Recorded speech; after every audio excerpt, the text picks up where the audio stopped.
ഇപ്പൊ പണ്ട് വരവേൽപ്പിന്റെ ഷൂട്ടിനിടയിൽ ഇന്നസെന്റ് സാറ് സത്യനന്ദിക്കാട് സാറിന്റെ അടുത്ത് പറഞ്ഞിട്ടുണ്ട്, ഇവനൊരു നടനായിരുന്നില്ലെങ്കിൽ ഒരു സ്റ്റണ്ട് മാസ്റ്റർ, അതായത് ആ മൂവിയിൽ സ്റ്റണ്ട് കൊറിയോഗ്രാഫി ചെയ്തത് ലാലേട്ടനായിരുന്നല്ലോ. അതുപോലെ ലാലേട്ടൻ്റെ എല്ലാ ഫേസസ്, ഇപ്പോൾ അഭിനയമായാലും സ്റ്റണ്ടായാലും ഒരു ഗായകനായാലും ഡാൻസറായിട്ടൊക്കെ അനീഷയുടെ കൂടെ നിന്ന് ഇത്രയും കൊല്ലം കണ്ടിട്ടുണ്ട്. അപ്പോൾ ആസ് എ ഡയറക്ടർ എങ്ങനെയാണ് ലാലേട്ടൻ്റെ ആദ്യ സംവിധാനത്തിനെ കാണുന്നത്? സാറിൻ്റെ ഒരു സംവിധാനം എന്ന് പറയുമ്പോഴേ നമ്മൾ വിചാരിക്കും സാറ് അഭിനയിച്ച് കഴിഞ്ഞിട്ട് സാറ് വന്ന് മോണിറ്ററിൽ നോക്കും. സാറ് വന്ന് മോണിറ്ററിൽ നോക്കും. സാറ് എന്നെ പറയും നന്നായിട്ടില്ല, ഞാൻ അന്ന് കൂടെ പോയി ചെയ്യാല്ലേ എന്നുകൊണ്ട് പോയിട്ട് വീണ്ടും ചെയ്യുന്നു. അപ്പം അതെന്താണ് തിരുത്തുന്നതെന്ന് മനസ്സിലാക്കാൻ തന്നെ എനിക്കൊരു 10 ദിവസം വേണ്ടി വന്നു. എന്തുകൊണ്ടാണ് സാറിനെ തിരുത്തിക്കൊണ്ടിരിക്കുന്നതെന്ന് ഞാൻ നോക്കിയപ്പോൾ ഞാനല്ല ആര് നോക്കിയാലും അത് ഓക്കെയാണ്.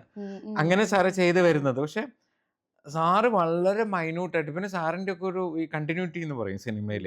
അപ്പോൾ ഒരു ഷോട്ടിൻ്റെ ബാലൻസ് എടുക്കുമ്പോൾ അതിലെന്താണ് എക്യുപ്മെൻറ്റ് അല്ലെങ്കിൽ എന്തെങ്കിലും മെറ്റീരിയൽ ഉപയോഗിച്ചാൽ അതിൻ്റെ ബാലൻസ് നമ്മൾ എടുക്കുന്നത് ചിലപ്പോൾ 10 ദിവസം കഴിഞ്ഞിട്ടായിരിക്കും. ഭയങ്കര മെമ്മറി പവറാണ്.